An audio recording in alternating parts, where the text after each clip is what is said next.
We also had fairly, I mean, due to our fairly small population, we had limited stores of food and established agricultural infrastructure. Dia had handled most of that. I suppose it is just as well that it was not Alzat to have lost so much of So the. if you were so technologically advanced, why didn't you just like nuke the zombies? Why didn't we just what? Nuke them, like burn them, kill them with your science stuff. But Do something. we did use our technological implements in battle. But what is this newt you speak of? Imagine a really, really, really, really, really big bomb.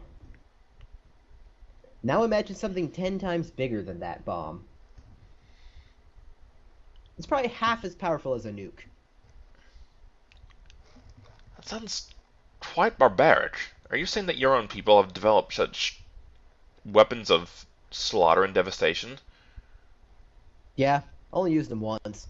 Then everyone immediately flipped out and vowed never to use them again. Your Although we people still have like tons of them, just in case someone else decides to make one and use them. sounds absurd and barbaric. I mean, goodness, you're even if your culture That's why we was don't use them anymore. perhaps even more technologically advanced than mine was, I do not believe that they were close to being as civilized.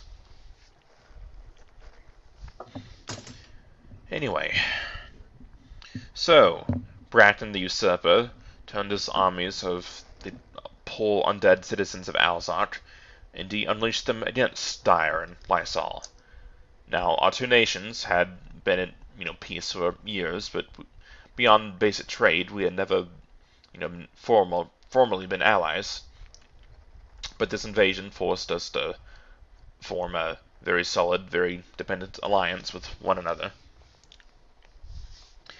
It may seem strange, but Bracton did not use his spells and dot magics to turn our own nations into undead or wipe us out entirely as he had done with Alzar. Instead, We do instead. if you will let me finish, said Joe. Instead, he just sent the skeletons and the zombies against us. It is generally speculated that he was prolonging the conflict on purpose. Now, it was eventually discovered that Bracken was able to feed on suffering. And so it is generally considered that by prolonging the conflict, Bracken was able to maximize the amount of suffering and therefore assume more and more power, because as more and more people suffered, he was able to siphon that agony from them and use it to his own nefarious ends. That's pretty wicked. He was a And not monster. like good wicked, like evil wicked. What do you mean, good wicked? Like, it's totally wicked, or that's really awesome, or that's cool. It's Remind me to teach you about slang sometime.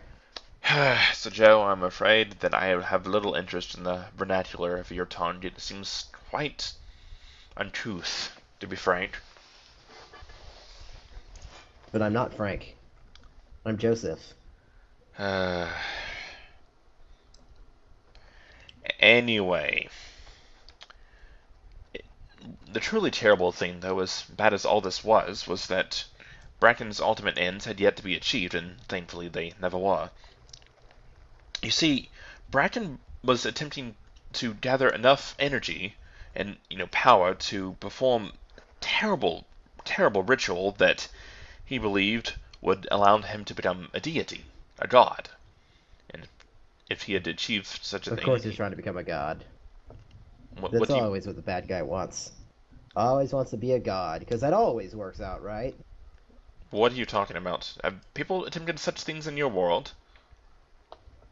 No, but in stories, it's always the bad guy wants to be a god or wants to rule the world, which is pretty much just a step down from being a god. So you're saying that your forms of stories, your fictions, they parallel my own history. That's rather curious. They parallel a lot of history. I mean, what made you megalomaniac wouldn't want to become a god? Hmm. If such parallels do indeed exist, perhaps that explains why you think that my own history is all a game, if it seems to parallel the fictions of your world. Interesting. Anyway, Not all of history, just the most recent bits. regardless, the war against Bracken raged for 4 long, terrible years, during which most of the land was devastated by just horrible, horrible battles in which so many of our own people were mercilessly butchered by the soulless undead forces of the Betrayer. Unfortunately, the devastation of this land resulted in also the ravaging of farmlands, which in turn led to a massive, just it was this famine. It was Did you such turn a all the farm animals into zombies too? no, Sir Joe. The animals were merely butchered. Thankfully, we did not have No, to. that's a shame. What do you ashamed? You It's what? wasteful, I think. Are you saying you would Like, what's rather he gonna have feed his zombie horde? the zombie horde did not eat, Sir Joe? Of course, now that did No, we, that's but due weird. to the famine, at least not very much.